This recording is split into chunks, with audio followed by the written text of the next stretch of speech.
Very, very good morning to you all. It is Wednesday, the 14th of December. Council meeting today.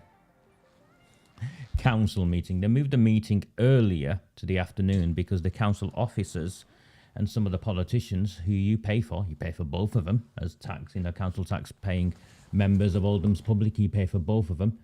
They moved the meeting earlier so they could go home and watch the football. On the hope that England qualified. Well, unfortunately, England didn't beat France. And they're now having a meeting at 2 o'clock. They'll be made to look foolish. They'll be made to look stupid, but they don't care. They've got thick skins, these people, haven't they? It's not new. And equally not new. I wake up now regularly to messages from YouTube blocking my videos for defamation. They won't go into details, and it is a tactic, but it doesn't matter because this also is not new. The censorship of knowledge through which citizens of a nation can fight tyranny is nothing new in this country. Indeed, the very democracy we now enjoy and those who fought for it were imprisoned. Everything we enjoy has been built off the sacrifices, the lives of people who fought against those who controlled us. In its own way, in our own little town, it is no different now than it ever has been. So to those of you who continue to attempt to censor me from sharing my knowledge, my insights, my opinions on what is taking place in the town I call my home, just as those who were judged before, history will also judge you, as it will judge me. And I am very, very clear on which side I stand on. So, newspapers in the 18th century had to be stamped. This is a tax. And this was 2 pence. 2 pence a sheet. And the reason for the tax, and it was at the time it was giving news, and then the government, following the Peterloo massacre, they did not back down. Ignore the revisionist history that those who would like to tell our story of what a great and proud nation we are not. Every inch of democracy has been paid for in the blood of thousands. And what the government did, following Peterloo, is they passed something called the 6 Acts. And one of these acts was to add a stamp onto these pamphlets. And this is 200 years ago, and this is how ordinary people accessed knowledge, information, news that they wanted to know about, that the authorities wanted to block. These transmissions today, and others like me on social media, it is the same fight as was fought in the 18th century. It's the same fight from 250 years ago. And our opponents are exactly the same people. And what happened was there was these pamphlets, political pamphlets. William Cobbett was a major mover in that at the time. William Carpenter, Henry Hetherington, the Poor Man's Guardian emerged from that with the Working Man's Friend and political magazines. Millions read these. And these people refused to pay the tax because the tax would make it unaffordable. Ordinary people would not have access to these publications, to this news, to this information, to the knowledge that they were just as worthy as everyone else, because back then it was simply about voting, the charter, voting. We have a stake in our country. We matter. It's no different now. And these people, they went to prison. They went to prison rather than deny working men and women access to information through which they could fight tyranny. Because that's what the government was in the 18th century, and that's what Oldham Council and those who rule it now are in the 21st century. They are tyrants. Already, they have made it almost impossible to enter a public meeting. The Labour Party at this moment in time are screaming outrage at a voter ID. Yet not one of the Labour Party politicians will cast their eye in the direction of Oldham, where you need ID, have your photograph taken, you have your bags searched. You're already being profiled via Operation Hexagon to see if you're on some secret list. And if you look, you're allowed to sit behind some barriers. To follow a council meeting where your elected leaders read out pre-prepared scripts. Much of the detail is hidden in the small print that you do not see. And so they continue. And that's what they want. That is what they want. So sue me if you dare. I put out a transmission yesterday, and for those of you who joined me yesterday, I defy anyone to find anything defamatory in that. I genuinely object to a politician such as Jim McMahon sitting in a room of almost exclusive Asian men in a town that was subject of race riots.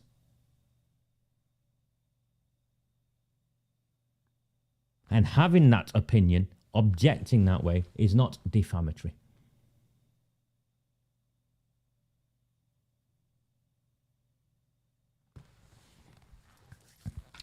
Let's move on to the agenda for the council meeting. Oh, before we do,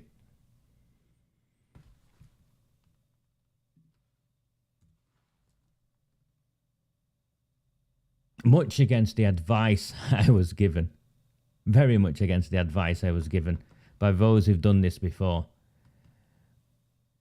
I was told, Raja, your membership site, price it higher rather than price it lower, because those who find value in it will find the money to sign up. Change it so everyone can view it, but ask people to contribute so everyone can view it. I did that. So it worked. So I'm like thinking, okay, we've got thousands viewing. People don't need to not make eye contact with me when I ask them, have you been sharing the private links? Because many of you did share the private links with your friends, and someone shared it with someone else, and someone shared it with someone else.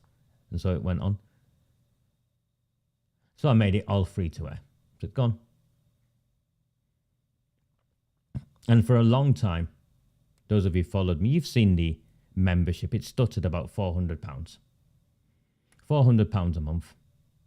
Plus the bits of the buy me a coffee, and all the buy me a coffee income went on equipment, or to pay for the equipment.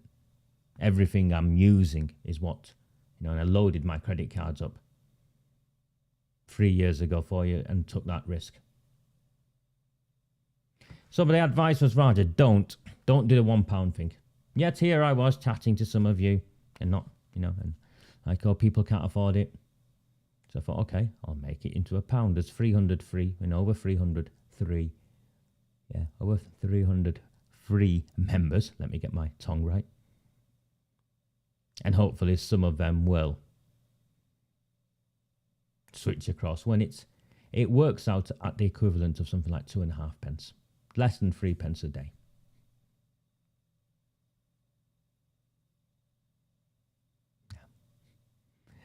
I think I've had something like 4 or 5 people in total.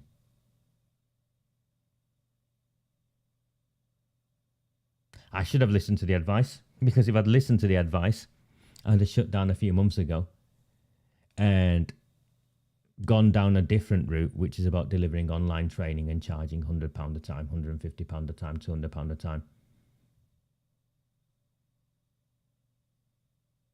But no, like a fool, because I am a fool. Like the fool I am, I continue to believe in my town and the people of my town and people who are like us in our town.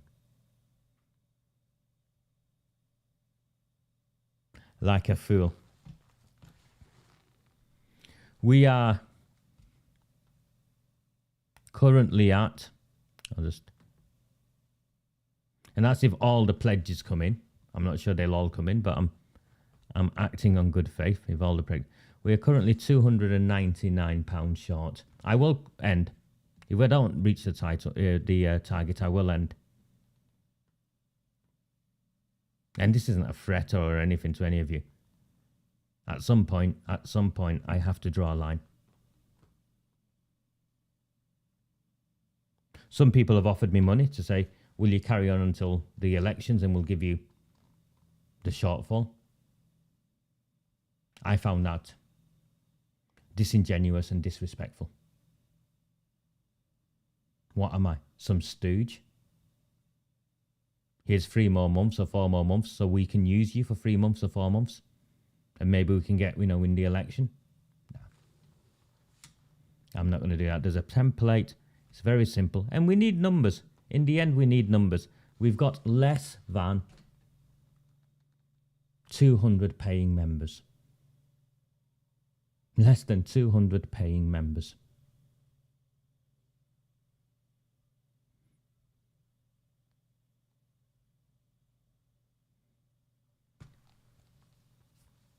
So, that is where I am at. Give me 1 second, let me just plug my iPad in, take a sip of tea.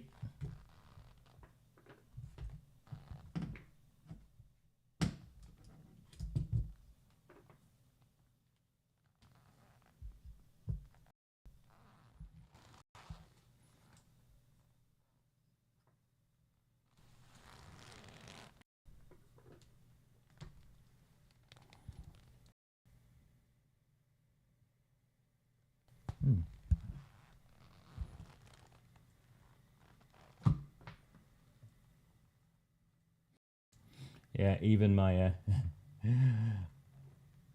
wires had enough. Although this was a deer at once, I'm not sure what's going on here. Give me a second, we'll get there.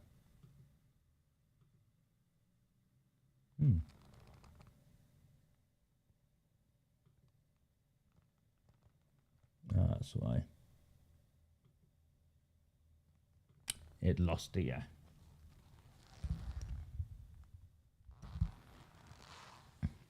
If you go on the council's web page, you'll find this. Let me just shift it so I can have it in front of me at the same time. This is the council's agendas for the meetings. They're published for all the meetings.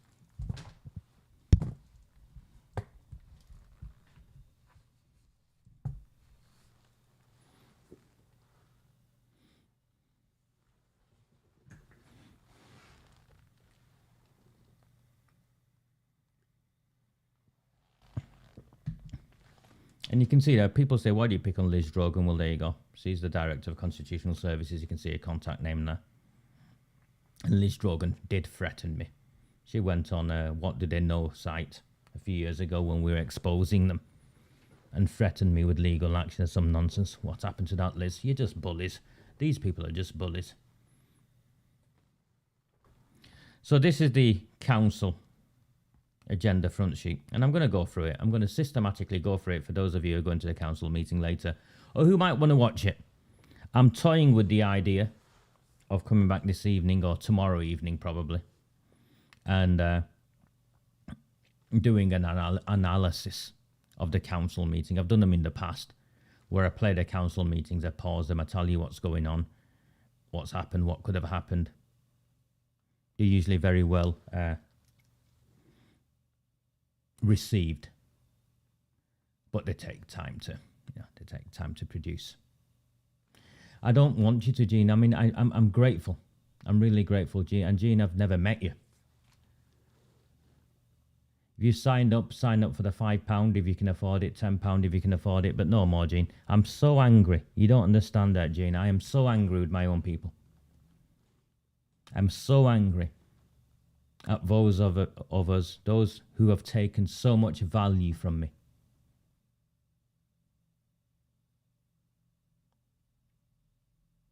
And in the end, we've ended up in a position where they can't even find £1 a month.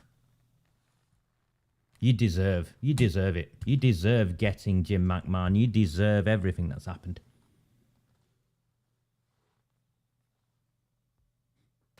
Let me get back to this.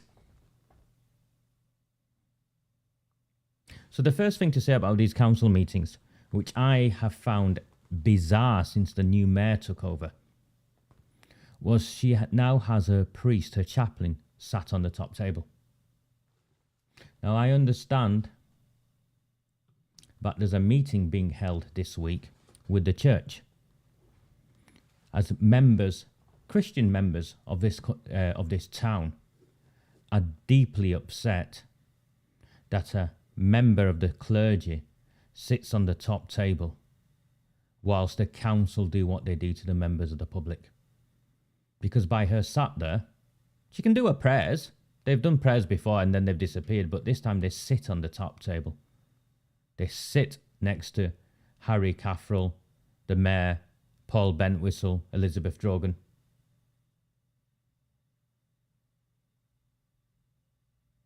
And what they've done by sitting there is whilst they do what they do, all the injustices they carry out, the message is God is on their side. And I am a religious person, a spiritual person, religious person. I do believe in a God. And I'm deeply offended.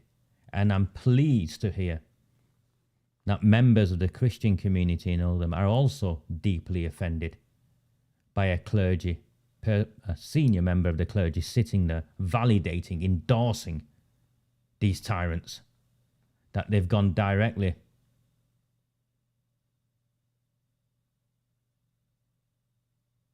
to the diocese and they've got a meeting scheduled this week to share their anger and their outrage at a senior member of the clergy sat on the top table, whose organisation, by the way, receives funding from the council. That's how incestuous it is. And they're demanding that she is removed. She should not be sat there. You'll see her today sat there.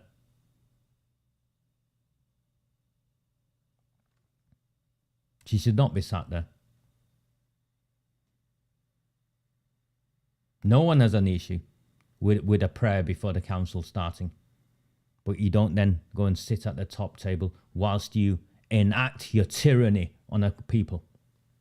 That is not the job of any religious leader from any religion.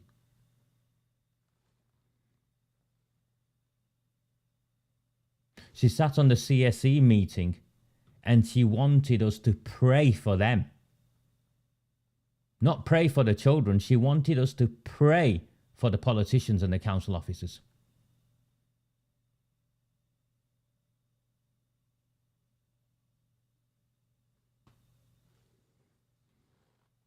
Oh, she'll be there. She'll be sat there today. She'll be sat there today. My understanding is the meeting with the diocese, I think, is tomorrow. Members of the Christian community in Oldham have demanded a meeting to share their outrage. That woman is a disgrace. It's a shocking decision. And to sit there silently whilst they've been covering up the grooming and gang rape of our town children. You'll see her. You'll see her today. If you watch the meeting, you'll see her today. Let me get back to this. My apologies.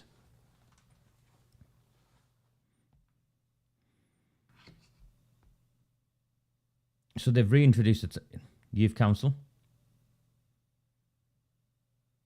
There's a Greater Manchester Policing Plan update that's been put in at number 2. That's interesting because they want to showcase. They want to talk something. They want to issue something and make it look like they're doing something. So that's why number 2, that's been shoved in at number 2.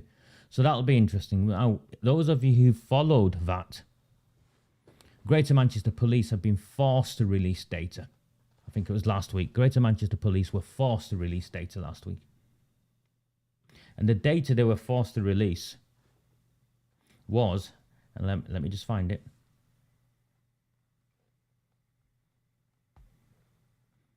It was to do with crime statistics in Oldham. And they'd been hiding those crime statistics in Oldham. Refusing to release that data. They've been refusing to tell you the details of crimes in Oldham.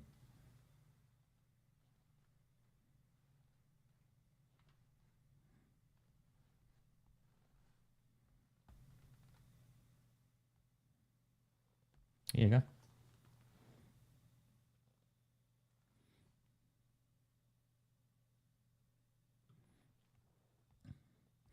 GMP finally disclosed Oldham crime data in Newton.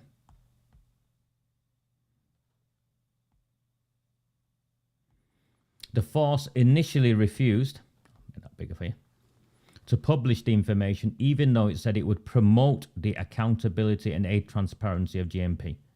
Refused to publish crime data.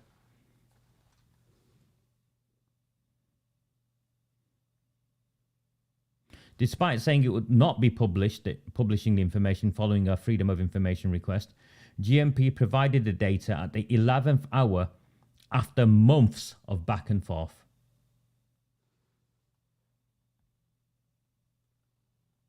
Oldham's MP, Debbie Abrams,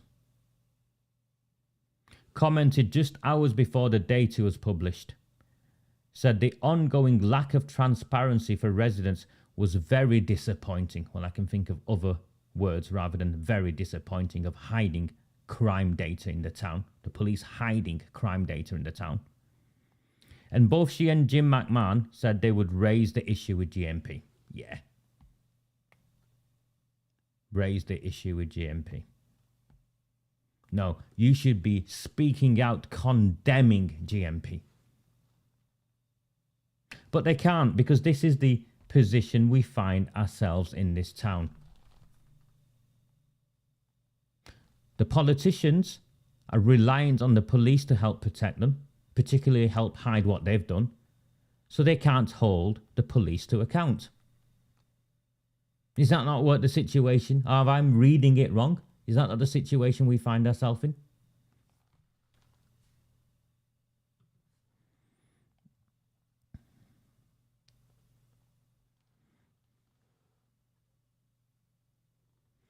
And Greater Manchester Police put Oldham in it with their own statement.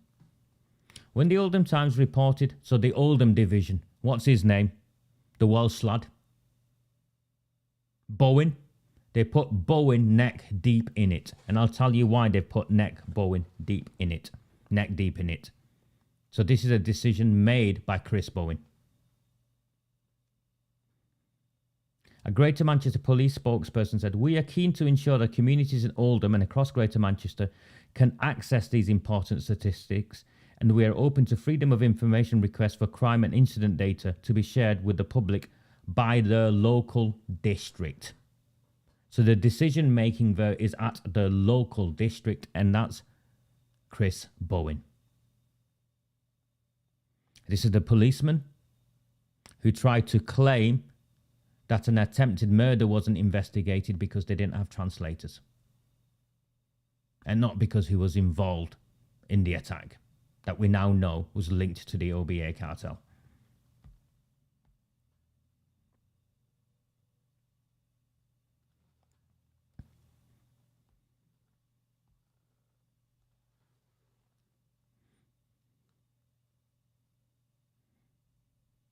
Apparently, when deciding not to give the data, the police carried out a public interest test. So the police decided it wasn't in the public interest to know about the level of crime in the town, reported to the police. It wasn't in the public interest.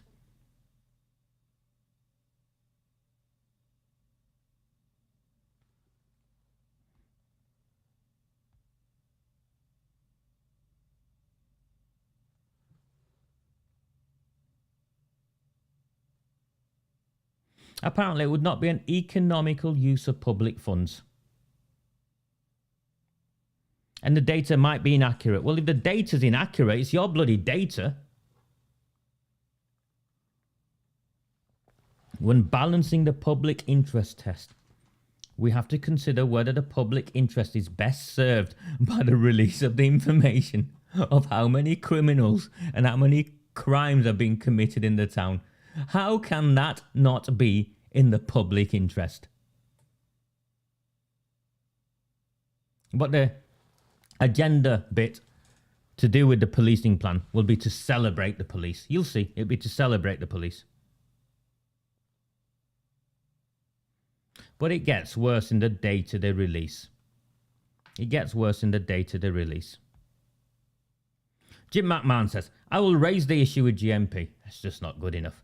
It's just not good enough. Communities in Oldham have a right to be able to access crime and incident data from the local area just like the rest of the country. Well, if that's true, Jim, why haven't you been screaming from the rooftops earlier?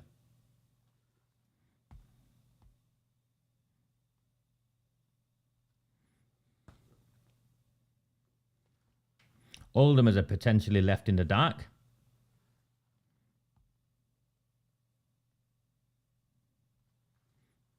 People in Oldham may be rightly concerned that they aren't getting access to the same information those in other parts of the country can take for granted. What have I said all along? They treat you as fools. They take you for fools. You're thick, you're working class, you have no right to this. Just do as you're told. Just do as you're told.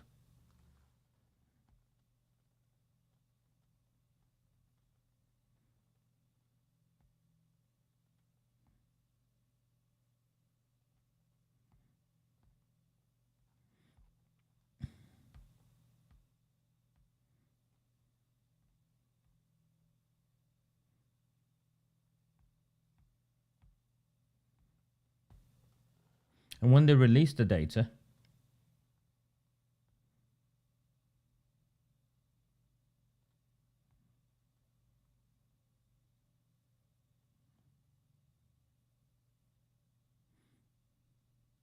when they finally release the data,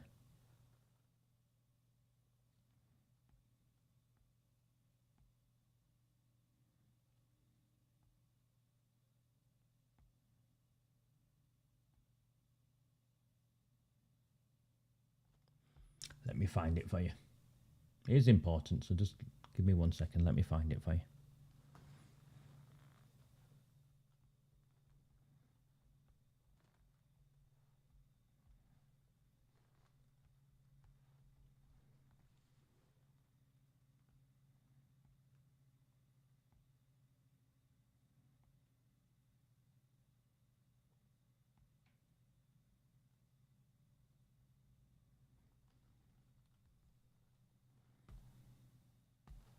I'll get there. Give me a second.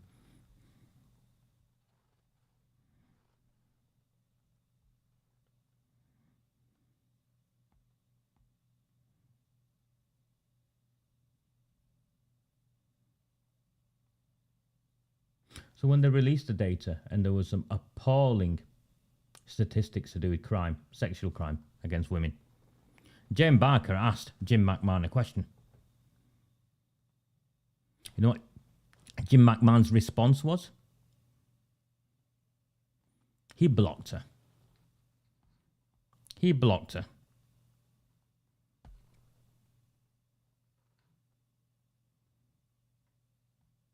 He blocked her.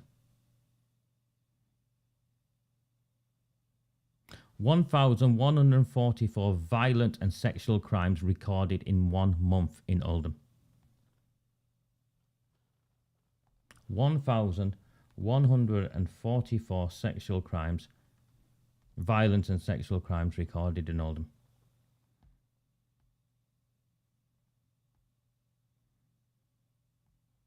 And it's hidden. Hidden away.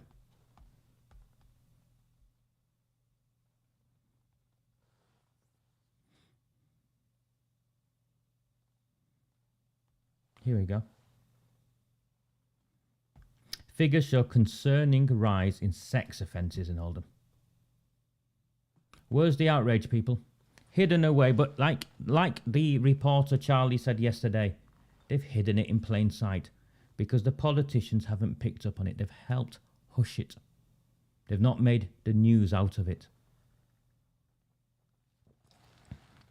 So they've covered it up in open sight. Figures show concerning rise in sex offences in Oldham. Worrying new figures show stalking, harassment and sexual offences have reached new heights in Oldham. Data from the Office for National Statistics reveal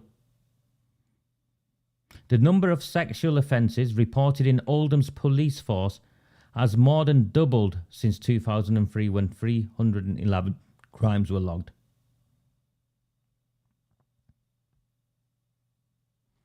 There's also a big rise in stalking and harassment offences, with 4,329 reported in Oldham. 4,329 stalking and harassment offences reported in Oldham in the last year. In the last year, 4,329 stalking and harassment offences against women.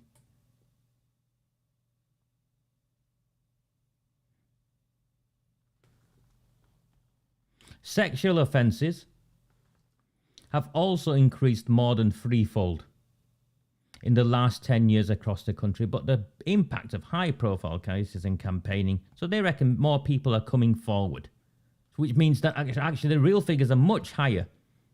It's been underreported for years. And Greater Manchester Police wanted to hide that information. Hide it. Hide the information in Oldham. And these councillors today at that council meeting will be standing up and applauding the progress that the police have made. When up to last week, they were hiding the data. And even after they've released the data, no one's really analysed it. No one's looked at it properly. And the little headline that's come out should concern every one of you. In a town like ours, it should concern every one of you. 4,300, there you go. There was also a big rise in stalking and harassment. 4,329 reported in Oldham. 4,329. What's that? 100 a day? 120 a day? It's only 365 days in a year. What's the demographic profile? As someone who spent my life working in the, in the field of safeguarding communities, I'd want to know the demographic profile of the victims. Are they young? Are they old? The perpetrators. What sort of education can we put in place? What sort of, what times is it happening? What are the locations? And when Jane Barker, a decent woman wants to ask these questions. So I'll just switch my Twitter account because she's asking Jim McMahon, who's blocked me. So you can't see what she's replying to, but I'll bring it up.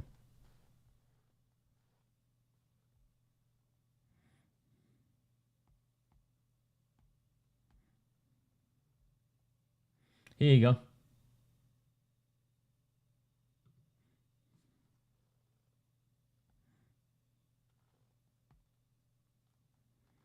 A lost decade under the rudderless government, failing to deliver any meat, so he wants to blame the government.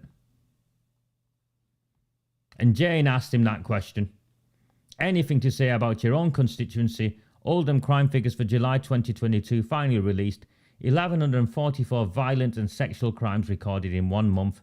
Hundreds of other antisocial and public order offences. What are you and Debbie Abrams doing about this so we can be safe? And his response, her MP this, was to block her.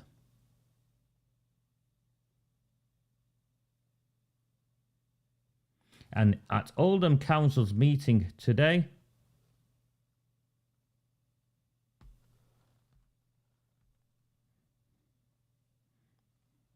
there's a Greater Manchester Policing Plan update. To start the meeting, there's a Greater Manchester Policing Plan update.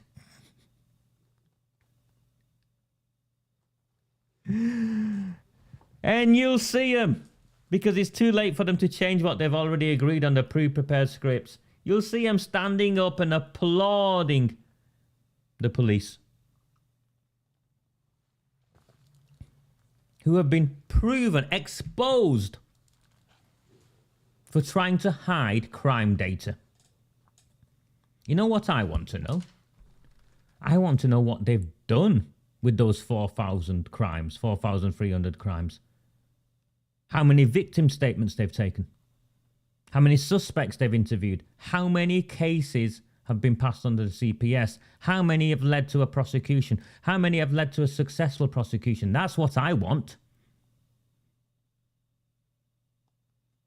And that's in addition to the demographic profile, because I suspect there is an issue with demographics. And this isn't just race. There's an issue with young men. There's an issue, I don't know. But without the analysis of the demographic, without the demographic data, we can't do anything. But the council, 4,000 offences. That's over 100 a day. Sexual offences. And not a single town's politician has spoke out about it. Not a single politician in this town. Not a single politician in this town has spoke out against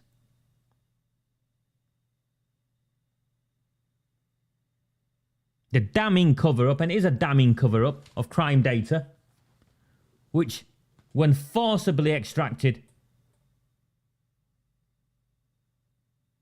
from an inept, corrupt police force,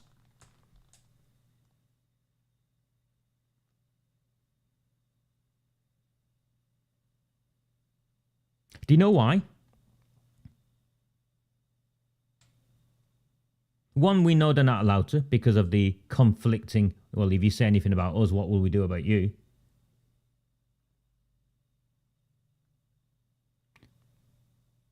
And I go back to this, it's why these transmissions are of value.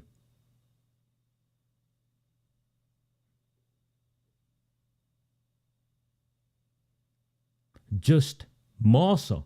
More than bringing to you information that is not in the public domain. That is brought to me through a network of sources that I've cultivated over the last 4 or 5 years. Separate to that is what they hide in plain sight. And why? I understand why the Labour Party politicians didn't, because they're neck deep in the cover-up of the CSE. I understand why the Lib Dems didn't, because the police were complicit in hiding the conviction of the child sex offender counsellor Rod Blythe. No one's going to arrest me for that. No one's going to sue me for that, because it's a matter of fact. They were complicit.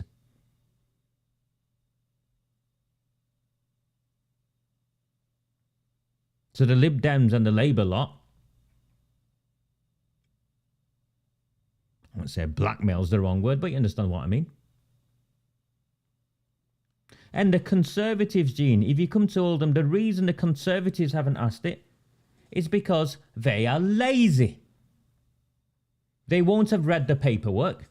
The only thing the Conservatives get interested in Oldham is to have a fight with other Conservatives. So the Oldham lot hate the Saddleworth lot, and the Saddleworth lot hate the Oldham lot. And the only thing that the Saddleworth lot get really interested in is turning up to functions and becoming, to all extents and purposes, a parish councillor. Not anyone that holds to account votes that they have been tasked to hold to account. When the grooming gang report came out, the shame of the Conservatives, after we'd fought for 4 years to get that report out, when the grooming gang report in Oldham came out, the leader of the Conservatives was on a caravan holiday, an hour and a half away. He refused to come back for the extraordinary council meeting. The deputy leader at the time, Beth Sharp, went on a holiday to Mexico to sip cocktails on the beach.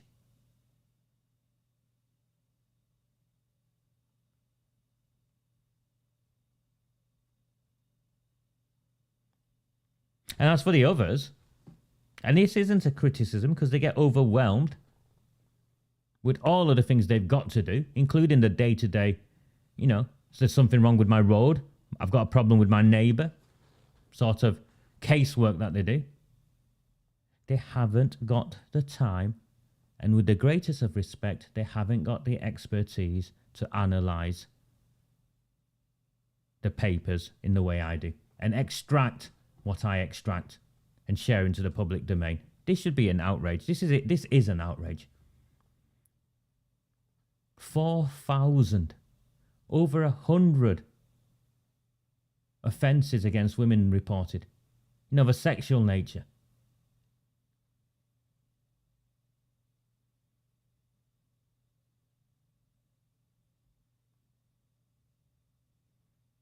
So, I look forward to you all listening to the beginning of the council meeting after the chaplain or the priest or whatever she's called has done her prayer to defend the politicians in there about the Greater Manchester Policing Plan update. And listen to see if there's any reference to these 4,000 crimes against women, young girls and women in our town that Greater Manchester Police attempted to hide from us.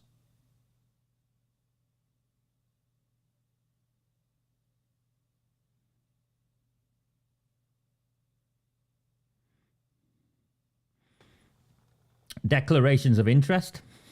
That's an interesting one. I'm interested to hear what Dr. Chauhan's declarations of interest will be at this meeting. To deal with matters which the Mayor considers to be urgent business.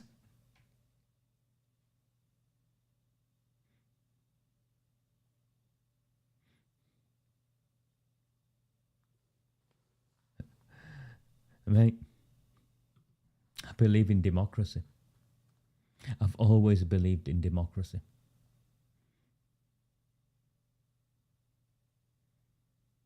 I think a time will come. Well, let's face it. At the start of this journey together, Jim McMahon was being promoted as a future Prime Minister. It's not going to happen now, is it, Jim? And come the next election, and there's time yet, come the next election, who knows? Who knows? Frank Zappa. Obviously not his real name, but many people don't come on here with their real names because they're scared. Such is the position we find ourselves in this town. But I'll entertain you as Mr. Zappa. Who knows, Mr. Zappa? Maybe I'll stand as an MP candidate against Jim McMahon come the next election.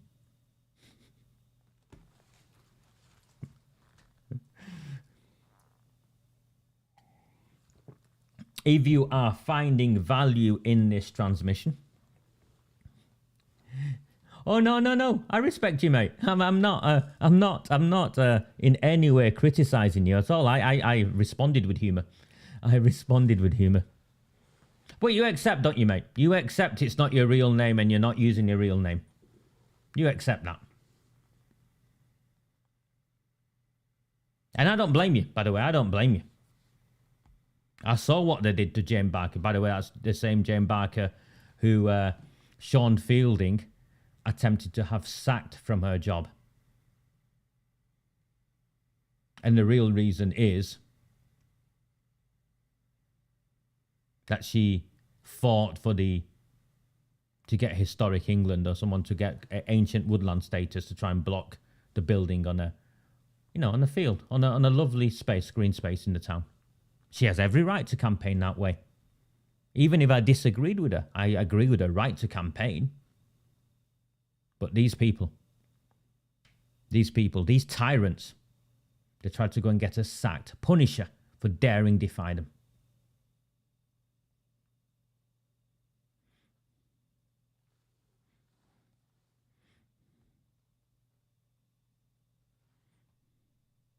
Today's meeting, no, you won't be allowed in, Julie. The reason you won't be allowed in is because you've got one of those fake Asby letters. And I sat in watched an exchange between Mr. Brown and Councillor Arnott.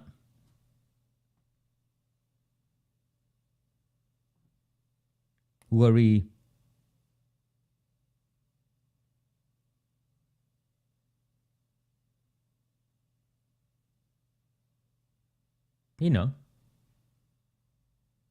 pressed on the councillor to advocate on behalf of the people of the town who'd been given these fake Asby letters and stand up and say, no, these people need to be let back into the council meetings.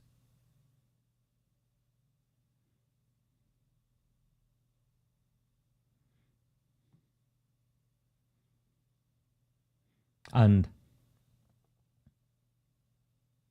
Councillor Arnott wasn't for doing that.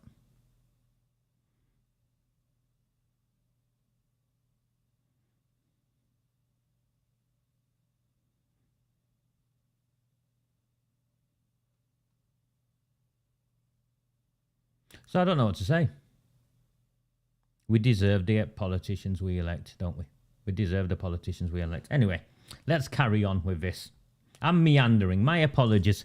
I had it all focused this morning. I woke up this morning and I said to myself, I'm going to go through this council meeting thing for later. So people are prepared. So when you're watching it, you know what to look out for. You know what I'd like to do? If we were to continue with these council meetings and more of them, the committees as well. You'd hate that, wouldn't you, Amanda? If I started looking at the planning committee and the licensing committee and all the rest of it in exactly the same way. Don't think Harry Caffrell or Liz Drogan would enjoy it.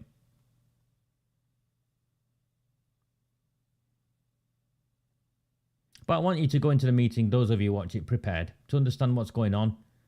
And then what I'd want to do afterwards is then play the council meeting. And do an analysis of it. And probably even a watch along in the middle. A watch along where people, I just play it on the screen. And people ask questions and I type responses whilst the council meeting is going on. That's what I'd do.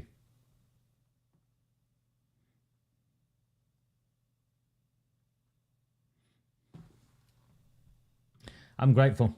You can buy a coffee. I mean, those people who can't commit regular, and I get that.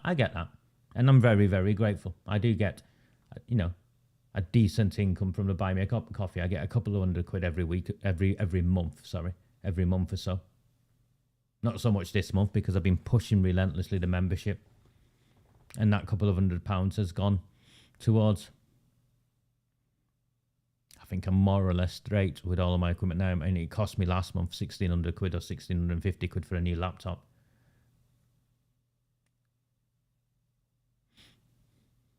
But I'm more or less straight. Anyway, let's carry on.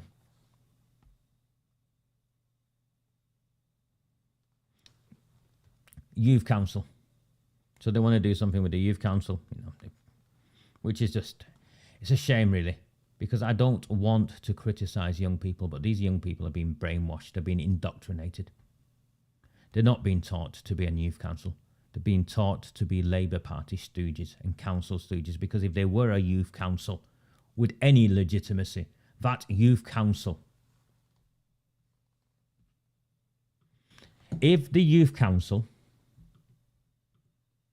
if Oldham's youth council had any integrity or legitimacy or authenticity, independence, you use whatever word you feel suitable. If Oldham's youth council had any of those values, the youth council would have issued a statement in response to the cover-up of the grooming and gang rape of the town's children. The very people they are meant to represent, but nothing came from the youth council, and nothing came from the youth council because they are nothing but stooges, Labour Party stooges. And every member of that youth council, I'm sorry, but I knew the difference between right and wrong when I was much younger than any of you, and most of us knew the difference between right and wrong. You are nothing but stooges. You should be ashamed of yourself, and you being 16, 14, 15, 16, 17, 18 is young enough to know the difference between right and wrong and know when you're being exploited and manipulated, or worse, being active partners in that because you think you will benefit. You should, all of you should be ashamed of yourself.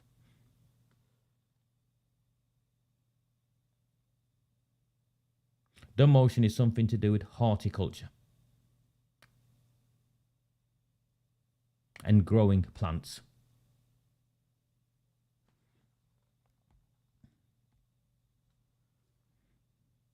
So they call it green, brown and blue roofs.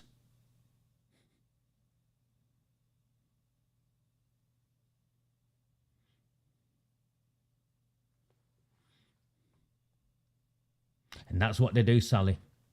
Once they're done with you, they spit you out and throw you away. I read that horrific report about that young girl who came out of care and how First Choice Homes and the council treated her.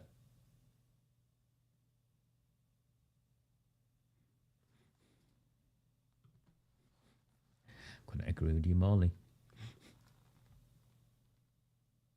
I was a youth worker once. I mean, I'm a qualified youth worker. Oh, but back then the council had the town was something to be proud of. It had a network of youth provision across the town with some beautiful old buildings. Yes, they were tired. Yes, the rain came in and all of that. But we had a team of youth workers from across the town who were committed to the children, who were committed to the town. And we did some amazing work. Yeah. Question and cabinet minutes, okay? So question to the leader and the cabinet. Public questions, all that. So public questions, they've been shifted towards the end. You can see it's number 9 now. Time limit is 30 minutes. Questions to the leader and the cabinet. Questions to the cabinet minutes. So those are the various committees. And then administration business. So these are the motions. So this is the grandstanding that takes place that you see a lot of the time. Now, I won't go through the other stuff. I'll go through it, but there's no need. I want to go through the motions. So Jabbar and Taylor want to put forward a motion.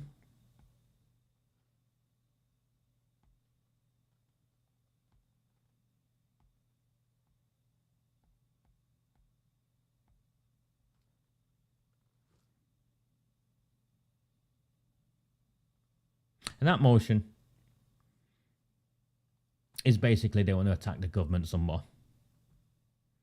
They're claiming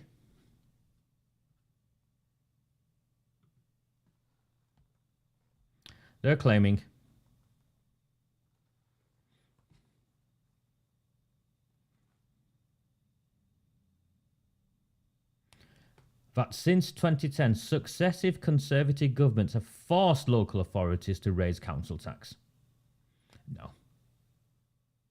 You've raised council tax because of your ineptitude and your financial mismanagement. Because the council tax we pay in Oldham is some of the highest in the country.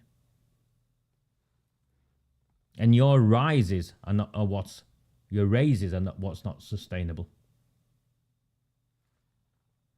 So they want to write to the government. It's what they do. The council resolve to aid the local government associations Don't Take It Out on Us campaign and highlight the extent of cuts of local government financing in Oldham. Remember, record pay rises for senior members of staff, golden handshakes, shopping centre bought. They've even had the money to buy Debenhams. Or was it Topman? I can't remember. Northern routes, where they want to go do, what was it? Glamping in Glodick, skinny dipping in the Snipe. They want to ask the borough's MP to join their calls for a properly funded local government and social care. When do you want to ask them? Over a banquet meal? Is that where you want to ask them? See, it's a joke. To work collaboratively and cross-partying colleagues in Oldham and Greater Manchester and nationally to lobby for fair funding for local government and social care. They want more money.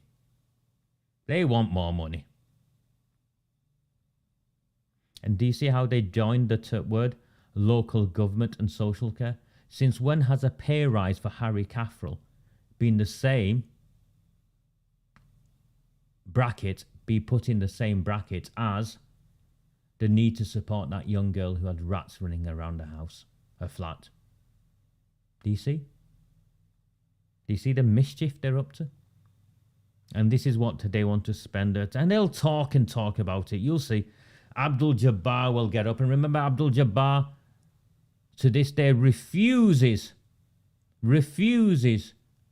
to confirm his relationship with Shabir Daddy Ahmed, the ringleader of the Rochdale grooming gang. Or how many businesses he owns is the other thing, or his family owns. I still remember one of the comedy moments, and there were one or two during COVID, was a young man who shared some on Facebook, who shared a content about a samosa shed building on the end of near the mosque that Jabbar's family owns, and there was something like 5 or 6 or 7 businesses in a 2-story terraced house with a samosa shed added on the back that had done very well out of the COVID grants from Oldham Council. The council further resolved to continue to work with our partners across Oldham to provide good quality and cost-effective public services for Oldhamers. So the council want to slap themselves on the back and say, what a great job they've been doing. They want to invite all group leaders to write jointly to the government to ask them to properly and fairly fund local government. Harry Caffrell wants a pay rise. Oh, so that local authorities aren't forced to hike council tax and invite Oldham residents to sign the letter. I'd love to see how many Oldham residents sign that letter. I'd love to see how many Oldham residents sign that letter. Because as every day passes, Oldham residents are less and less stupid. You raising council tax by record amounts in a town that already pays some of the highest council tax in the country is not a consequence of the government not giving you money. It's a consequence of you mismanaging the money you already have. To call for multi-year financial settlements to enable local authorities to plan properly and deliver the best services for our residents. I'll get to some of that later. Instruct the chief executive, remember the chief executive sat to the side of him, to write to the Secretary of State for Levelling Up. Harry Caffrell's going to write to Michael Gove, or whoever the secretary is, I can't keep up, to urge him to expedite the review into council tax so our residents aren't continually hammered by this regressive tax. You know what? They want it changed. Do you think you or I will benefit from the changes? No, you and I will be paying more. Harry Caffrell, Jim McMahon want to tax us more to pay for the pay rises of the senior leadership in the council and the vanity schemes of the politicians. And that's what that motion is about. And the second motion, Councillor Moores, Eddie Moores. Eddie Moores is the councillor who sits on the governing body of Radcliffe School, where a girl tried to commit suicide and they were involved in helping cover it up. After she'd been sexually assaulted and the attacker had been allowed back into the classroom afterwards. So scared was this child of going back, she attempted suicide.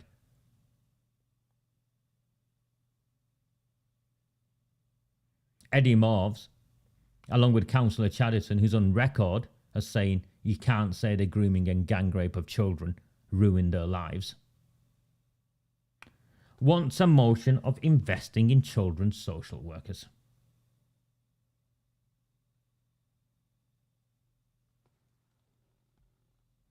Apparently there's going to be a huge shortage of qualified social workers. I'll tell you why that is, having lots of friends of mine who are social workers, because you underpay them, you put them at harm, and you exploit them, and they're burnt out. I don't envy anyone who wants to be a social worker. I wouldn't recommend that career to anyone in its current guise because they sell you out. They've realised that in part, they've just realised this, there's a shortage of social workers because they opt to follow the agency route rather than having a permanent base at a local authority as part of a children's social care team. That's because 1, they'll earn more, 2, they'll have less of the risk, and 3, they'll have less of the shit from you lot. In May 2022, the Independent Review of Children's Social Care was published, and it recommended a number of regulatory reforms, such as requiring newly qualified social workers to have completed 2 years of the proposed early career framework before they can take up agency positions.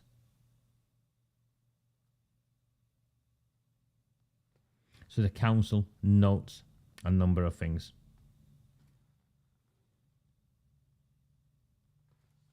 I won't do a shot, Sally Ann, right now. The council resolves to instruct the chief executive to write to the Department of Education to ask them to follow the Northern Ireland's footsteps and impose a ban or a quota on agency social workers.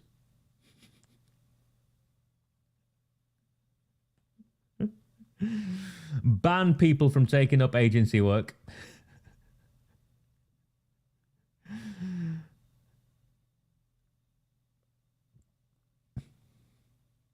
To publish its response to the Independent Review of Children's Social Care as soon as possible and establish further regulations on agency social workers recommended. What they want to do, to establish a fund for local authorities to set up not-for-profit. We now know all about not-for-profit, don't we, Amanda Chadderton? Dr. Chowan, tell us all about not-for-profit. Dr. Chowan's an expert in not-for-profit.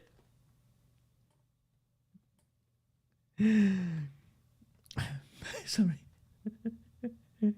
To establish a fund for local authorities to set up not-for-profit banks to be the first port of call for temporary workers. To instruct the DCS, good luck with that, to invest in children's services. You know what they want to do? Amanda Chadderton and her friends now want to prevent those who are still brave enough to pursue a career in social work from picking and choosing where they work. They want to force these people to have to work for the council. Underpaid, overstretched. They want to force people to work for the council. Exactly, mate. How dare you try and earn more money? That's our job. Milk as much money as we can. That's what that motion is. They want to force people. Before you can go off and say you're a qualified social worker, so, you go to college, you go to university, you do the 4th year or whatever it is to get your professional qualification. Before you can say you're qualified, you've got to come and do 2 years of slave labour for us, at least. The consequence of that is that more people will be sent packing. What should happen is that you invest in the council social work team to make it an aspirational destination for people. You invest in training, in support, in professional development, and then you'd have no problems whatsoever. You wouldn't be competing with agency staff or agencies, because agencies make a profit. Now, if agencies can make a profit and social workers can make a profit and still choose to go that way than work for you, that's not a reflection of them. It's a reflection on your mismanagement and your ineptitude and your poor reputation.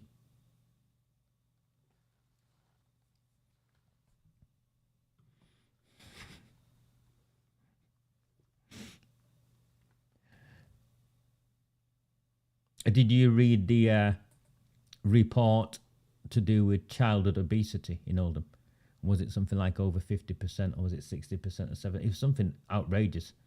50% or just under 50% of the children in Oldham are obese, and 75% of them, I think it was, are overweight.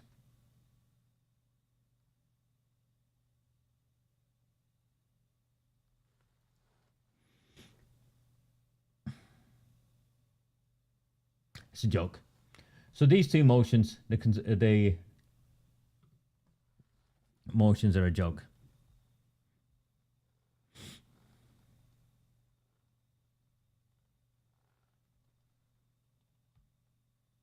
But the opposition motions, they are something else.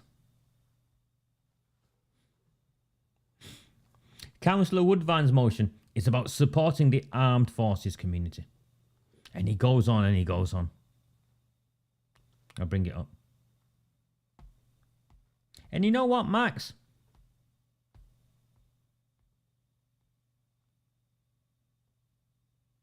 You'd have a point if you didn't want to stand up and talk for as long as you want to talk for. You'd have a point. But in all the gobbledygook, you've lost your point. Look, there are 2 points to this.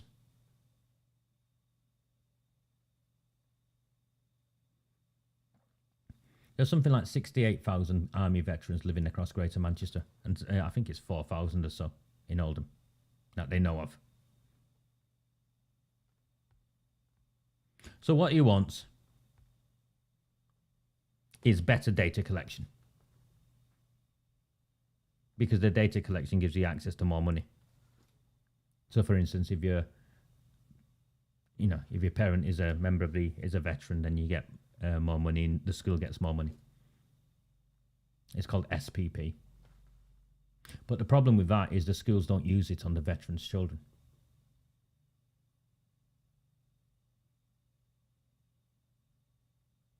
There's also some compensation that the veterans get, and currently it's being used as an income. It's not an income, it's compensation for what they've suffered.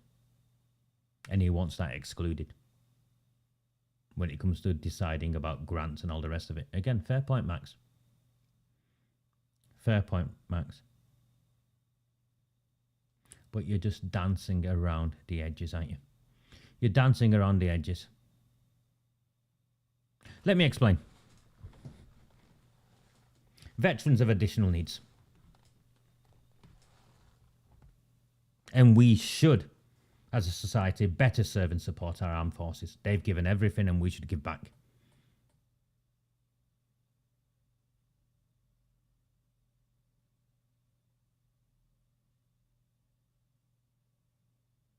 But he's not stopped to think it through, because none of them have stopped to think it through.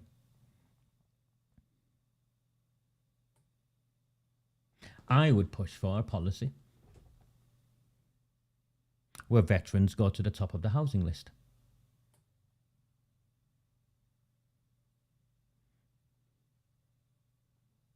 I would push for a policy where the additional money that comes in for veterans' families is ring-fenced for youth provision for the families of veterans, or to support the families of veterans. Community provision, whatever, retrain them, all of that. All of that should happen.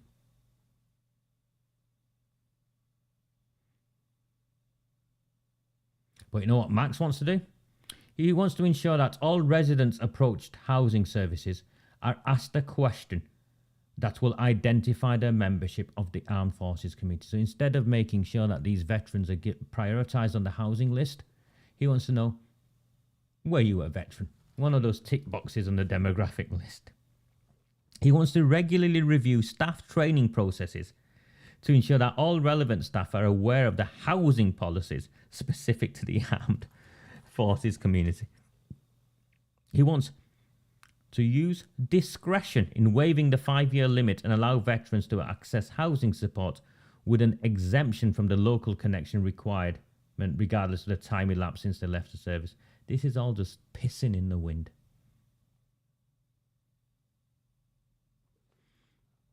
It's just full.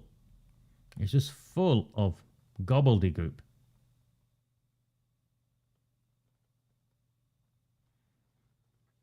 He wants the council to resolve to write to all statutory bodies and those delivering statutory bodies. So schools, youth clubs, doctors, surgeries, in Oldham, and ask whether they record if their patients or clients are members of the armed forces. He wants us to urgently act upon NHS England's recommendations to consider how carers from the armed forces can be supported in local carers strategies, including how they can be encouraged to access support and take up carers assistance. Gobbledygook nonsense. How do you want the council to urgently act, Max Woodvine? You don't know, do you? What is it you want them to specifically do? You don't know, do you? You're just grandstanding. Max Woodvine, I think, was recently sacked from his job at the Royal British Legion, by the way. He was sacked from his job at the Royal British Legion because he was doing his council job whilst he was working at the Royal British Legion. And then following that, he went on to the Oldham Times to criticise people who don't buy their own houses.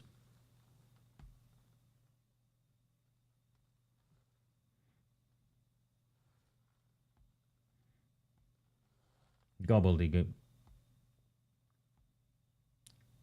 But he is outdone. He's outdone by the Lib Dems. Hazel Gloucester and Councillor Williamson.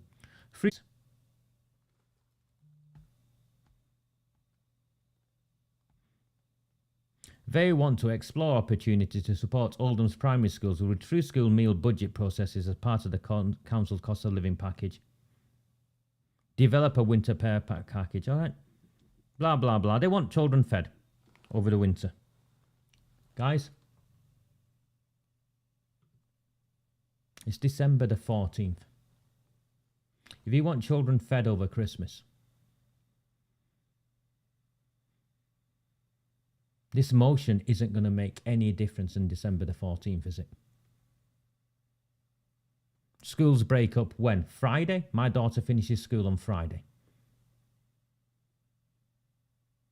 Just grandstanding. If they were genuine about feeding children over the winter, they wouldn't be bringing a motion to a council meeting 2 days before schools close for Christmas, would they?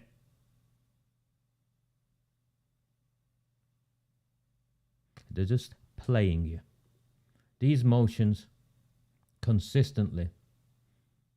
I think if we've shown anything over the last 3 years when we critique the council minutes and the council meetings, and it's just theatre.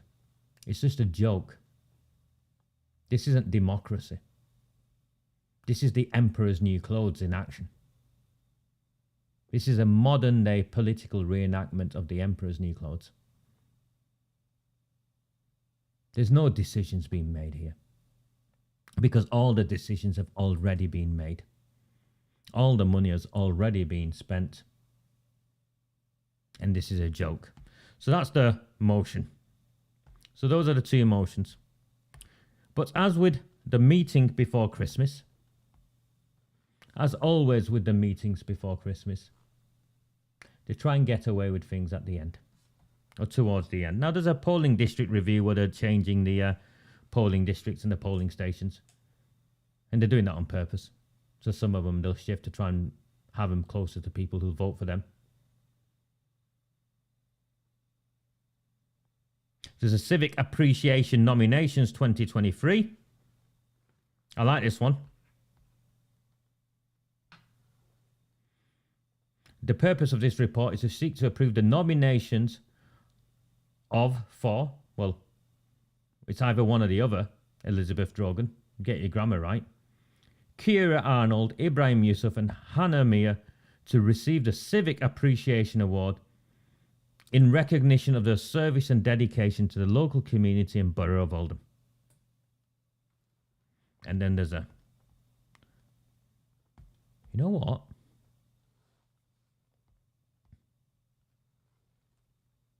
How do you nominate people? Who nominated them? Who nominated? And by the way, I like Ibrahim Yusuf. I like the lad. Who nominated them? Because I'd like to nominate some people. I'd like to nominate the girls who refuse to be silent to how they were groomed and gang raped. I'd like to nominate members of the community that were physically attacked by the council bouncers because they refused to remain silent to the cover up of the grooming and gang rape of our town's children. Who does the nomination? Clean air scrutiny proposals. Councillor Jabbar. What the clean air scrutiny proposal is the council, Greater Manchester Combined Authority, are setting up a committee. And Oldham Council will have 3 councillors on that committee. Clearly there'll be Labour Party councillors. And then what that Greater Manchester Committee is looking to do, or will have the power to do, is bring back the clean air zone through the back door. That's what this is. Hidden towards the end, the clean air scrutiny proposal. Here you go. To seek approval for accepting the proposal to establish a Greater Manchester Joint Scrutiny Committee. We should have nothing to do with it. This is about delegating powers to this committee so they can bring in the clean air zone so you can all be taxed for your cars. Look. To approve establishment of a Greater Manchester Joint Scrutiny Committee to scrutinise decisions of the Clean Air Charging Authorities Committee. You can see what's going on there.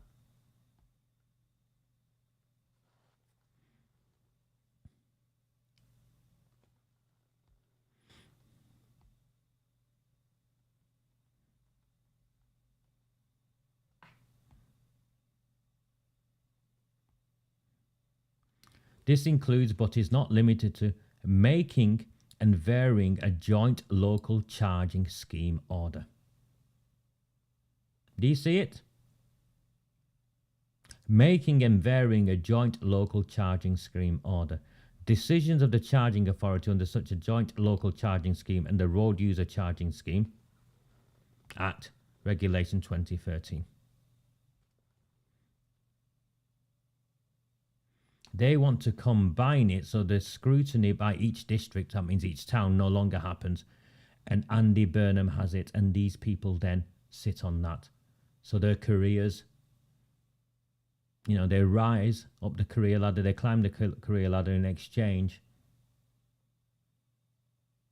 They bring back CAS. That's what they want to do. And they've brought it in at agenda item 14 in the meeting before Christmas. Options with respect to the proposal are limited. Complete lie. As an authority, we either accept a joint scrutiny model for the air quality functions already taking place at a GM level, or we refuse and keep the scrutiny function within Oldham. If OMBC accepts the joint scrutiny proposals, it will have to nominate a lead and a deputy for the panel, for which they'll get paid, by the way. They'll get more money for that. If Oldham decide to retain independent scrutiny, this could result in a delayed decision making at a GM level and possible deviation from other authorities at a GM level. That means they're having a CAS scheme, they're setting up the infrastructure, and if Oldham Council doesn't join in that, they won't get the money.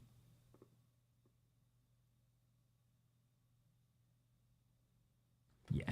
So when there's a cost of living crisis, let's sneak in CAS and cripple people's livelihoods and finances better. Further, yeah. And I agree, Sue. We should have absolutely nothing to do with it. And I'm grateful, Sue, that you've doubled your subscription, by the way. And I'm embarrassed.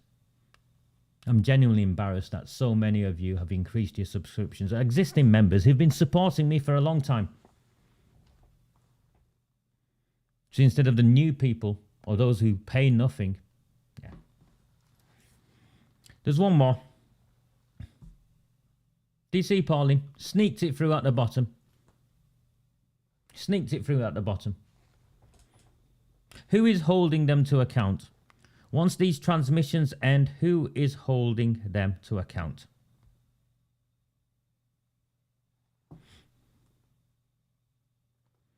There is a need for clean air proposals and operations to be subject to scrutiny, and proposals set out in reports seem sensible to discharge this role, ensuring appropriate accountability for decisions taken at a city region level. No.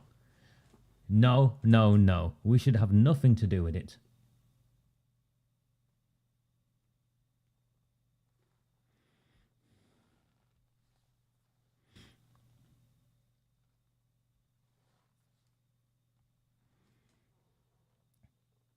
Treasury Management Mid-Year Review, the last item on the agenda. Again, it's Jabber. Councillor Jabber. How you all feeling? You all still here? It's 12 o'clock. We've had an hour and a half. Let me have a look at my stats. I hope you watch this before it gets another defamation complaint and they take it off tomorrow. There's 140 of you viewing. There's 140 of you viewing on a Wednesday morning. If you find value in these transmissions, I'm just going to go and get a hot drink and I'm going to come back. If you subscribe, I want nothing from you. But if you don't subscribe, please consider subscribing. It's £1. It's a bloody pound. We're 200 and something short. 299 short, I think. Yeah, £299 short.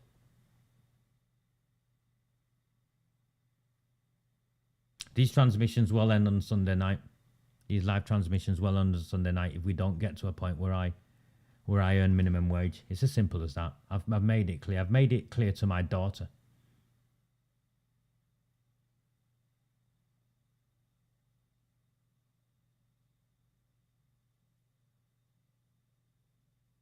I can't continue like this any more than any of you can continue increasing your subscriptions to subsidise me to fight for this town when we've not even got 200 people. If you find value in these transmissions, you don't subscribe, please consider a £1 subscription. The link's right at the top of this chat. You can also subscribe for £3, £5 and £10. There's even a £50 option. People have supported me with £50 and I'm grateful to those pledges. And if you can't commit to something monthly, there's a buy me a coffee link. I'm going and getting a drink, a cup of tea. I'll be back, maybe with a chocolate biscuit. Give me a couple of minutes. Maybe you want a drink or a comfort break, because the Treasury Management Mid-Year Review report, buried at the end. Sorry. The Treasury Management Mid-Year Review, buried at the end, makes for interesting reading.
Very, very good afternoon to George. Yes. Hi, Julie. Sorry. I just, so yes, it is a brew time, and let me just rearrange my hot water bottles.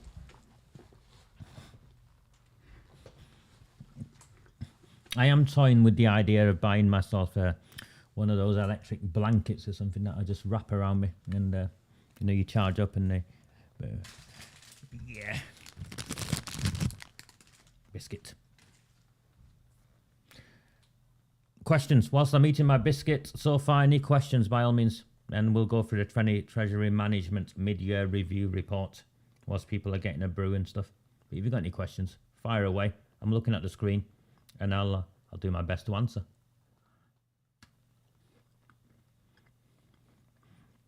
I don't know who Joe Strummer is, I'm afraid, Frank.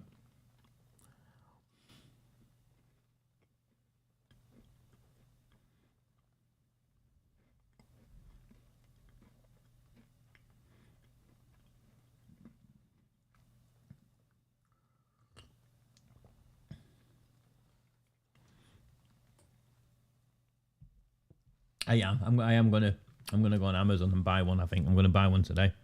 It'll be here. Would be tomorrow. It's a strange life I'm leading at the moment, if I'm honest with you. I have a flat. I live in the flat. I've got a lovely view out the window, and most of my work is done in solitude. It's very, very different from how my life usually was. But yeah.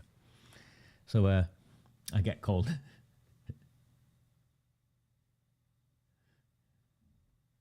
I will get a blanket. I'm going to get one of those electric blankets. I'll have a look. I'll type in Joe Stummer's name. I'll see who he is. I have no idea who he is. But I will type in his name and I will see who he is.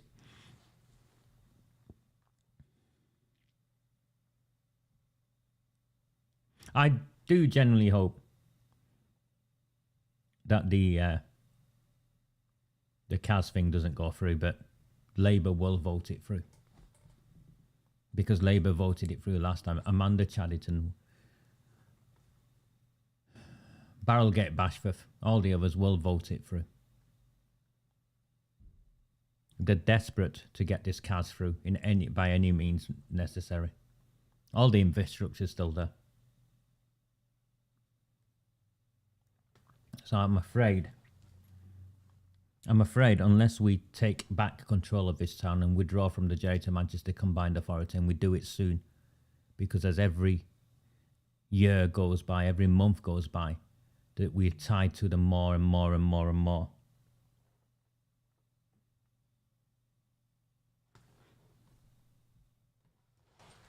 I honestly think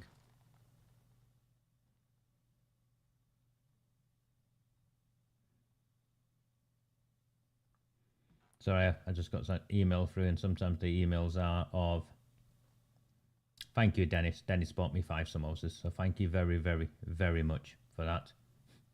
I was hoping one of the emails would be someone else has taken out a paid subscription, but they haven't.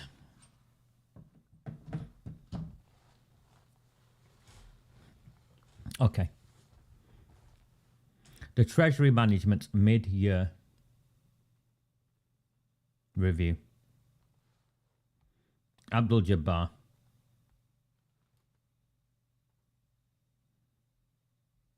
And they go through a mid-year review, right?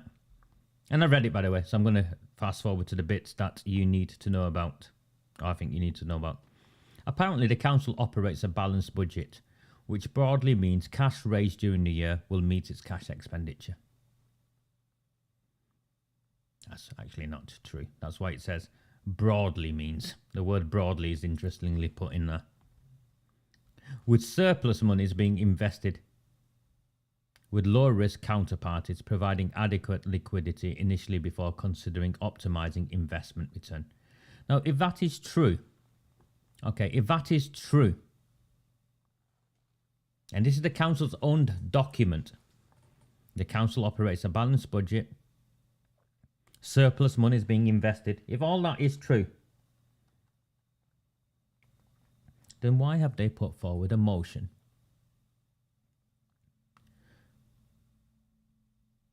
Why have they put forward a motion blaming the government for them raising council tax year on year on year on year? If surplus monies is being invested, why are they raising council tax?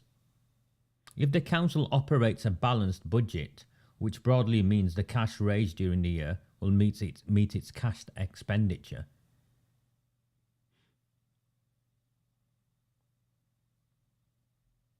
do you see? Straight away, contradiction. The second main function of the Treasury Management Service is the funding of the Council's capital plans. The capital plans provide a guide to the borrowing needed for the Council, essentially the longer-term cash flow planning to ensure the Council can meet its capital spending operations. The management of longer-term cash may involve arranging longer short-term loans. So it's all about borrowing. Yeah, so let's get on with it. Let's get on with it.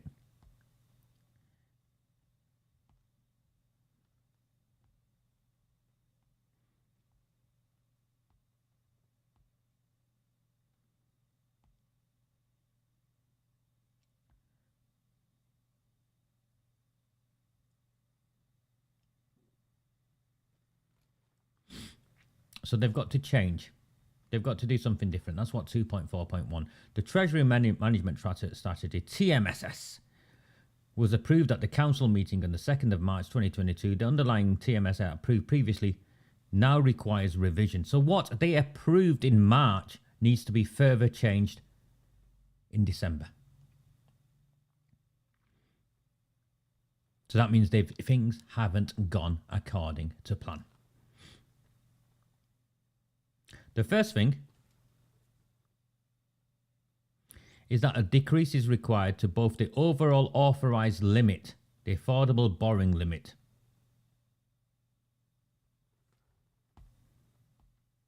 here we go. The original authorised limit was 548 million. The credit card limit has been cut. They can't borrow as much as they used to. So the council is in a mess already.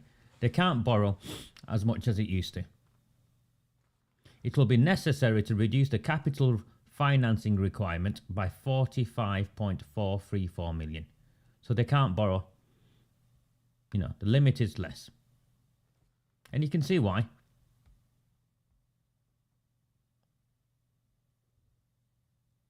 Gallery, Oldham and Library. Remember the library? It's now going not a library. It's their 5-star fit out council chamber, isn't it? Where they hang out with their mates and drink sherry and nibble samosas. Always got to nibble the samosas. Radcliffe and Failsworth secondary schools need rebuilding. Chadderton Health and Wellbeing Centre, some street lighting, housing. Blessed John Henry Newman. Remember? The roof leaking all the time. Well, they've not been able to get the contractor in, so it looks like we're paying for it. Members are therefore requested to comment on the key changes to the 2022-23 prudential indicators, as set out in the table below, which shows the original and recommended revised figures. I wonder which members will speak out on the fact that the credit has been slashed.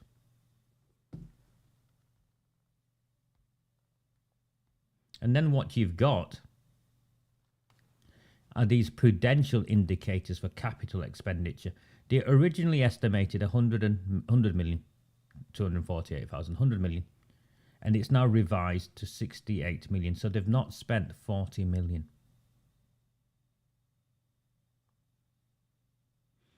According to this report, it therefore highlights the changes that have taken place and the forecasts since the capital programme was agreed at the council meeting. The above table shows an anticipated decrease in the capital programme of £31 million.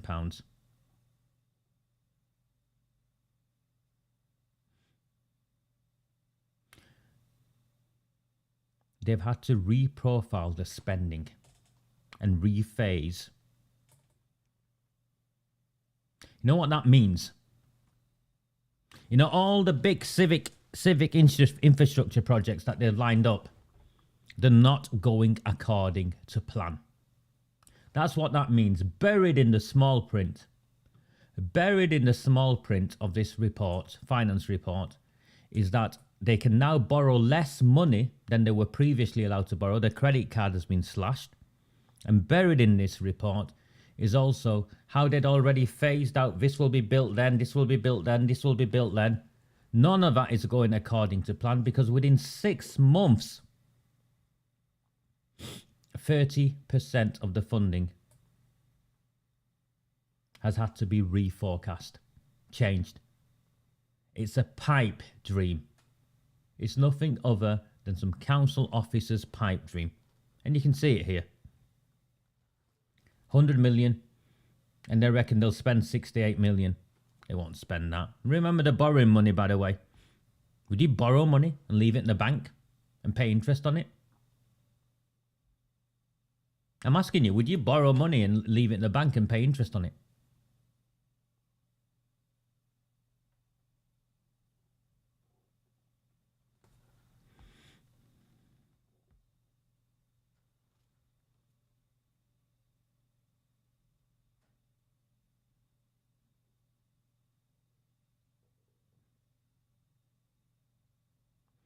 The direct borrowing need, you can see here 2.5.4, may also be supplemented by maturing debt and other Treasury requirements. Sounds ominous, doesn't it? So the overall net reduction in the capital program, blah, blah, blah. The total financing that they need, borrowing need, this is, you can see in black and white here. They thought they'd need to borrow 46,990,000, but now they need to borrow 23,731,000. It's not good news. It means that the projects have stalled.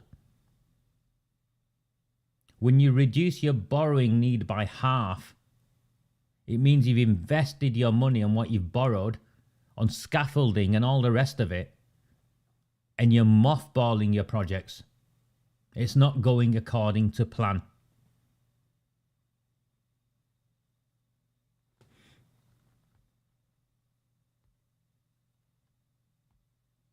And the total debt, look,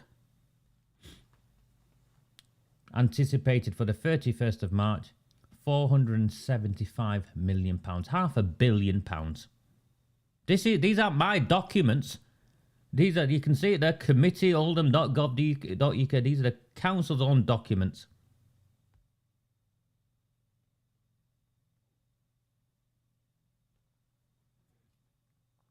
But it's okay.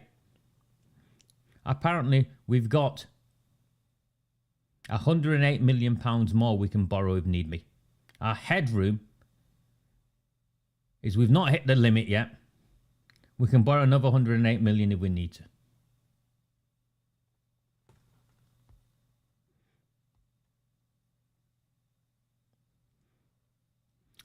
I'll read this to you.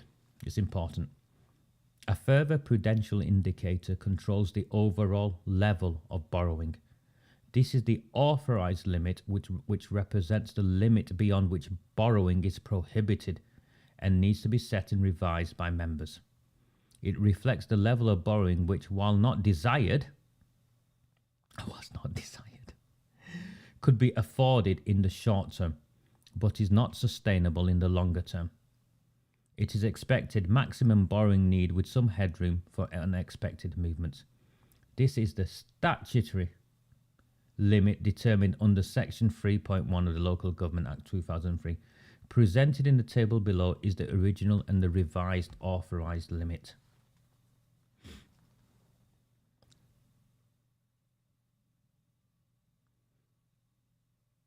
The revised limit is the current borrowing is 284 million. The other long-term liabilities are 211 million. And the total borrowing authorised limit for external debt is 495. The table above shows a reduction in the authorised limit by 52 million. So they can borrow 52 million less. The table within paragraph 2.5.9 shows the council has expected year-end borrowings of £366,298,000 and will have utilised £108,515,000 of cash flow funds in lieu of borrowing. So they'll have used their reserves. So they'll have borrowed 366 million and used 108 million on your money to build. £500 million to build what?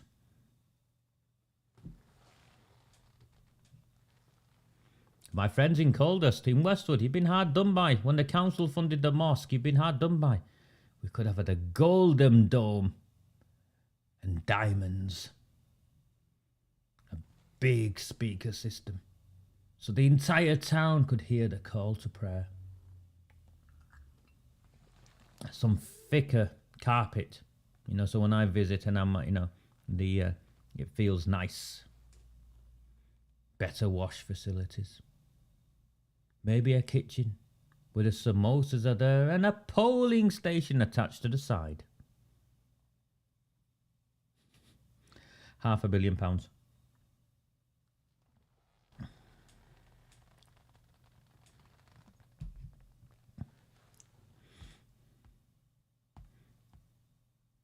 There's more.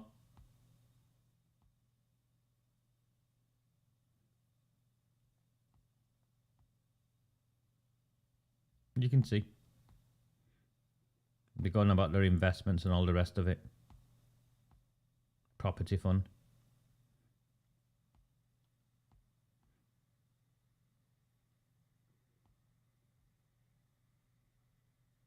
They want the members to approve the recommendations in the Treasury Management Mid-Year Review Report. Once again, democracy in this town is a sham. I'd wager. At best, there's a handful of councillors who've even read this detailed report, never mind understood it, because what comes out in it is your credit card limit has been reduced. And what you'd set out in your detailed plans on how you're going to build this town, the capital expenditure, has all been ripped into little pieces, and none of it is now going according to plan. That is something to worry about. Which is why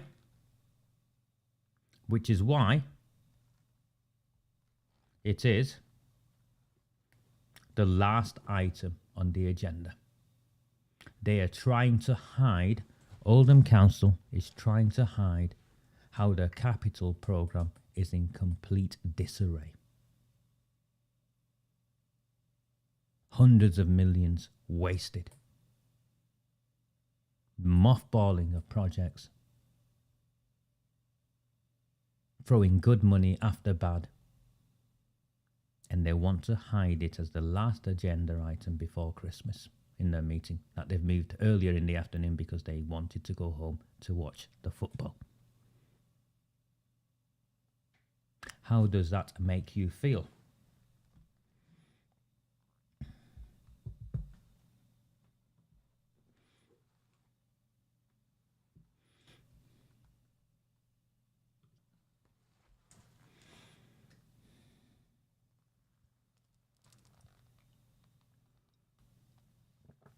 You'll find out afterwards, won't you, Dennis? Lewis will understand this. I mean, I don't get on with Lewis at the moment, but he'll understand this. Absolutely, he'll understand this. Does he have the courage to stand up and challenge it?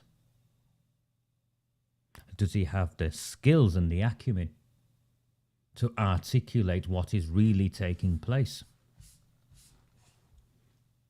But most importantly, will his Conservatives even back him when he does? If he does. For those who value this work, and I know many of you do value this work, because 156 of you have watched it so far today.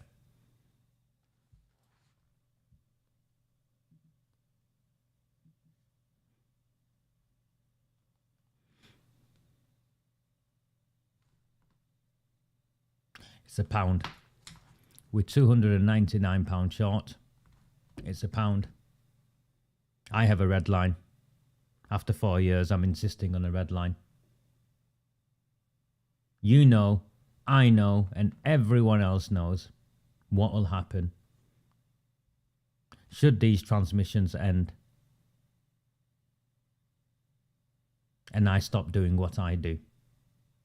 Because let's be honest, there's absolutely no one else who's going to hold them to account and do what I do.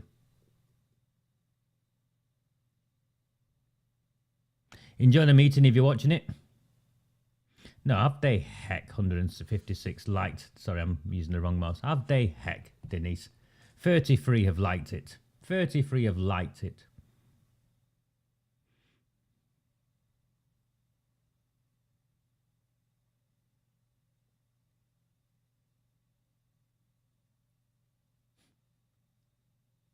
If you find value in these transmissions, please consider taking out a subscription. Otherwise, you will lose the transmissions. Do not fear them. Do not fear any of them.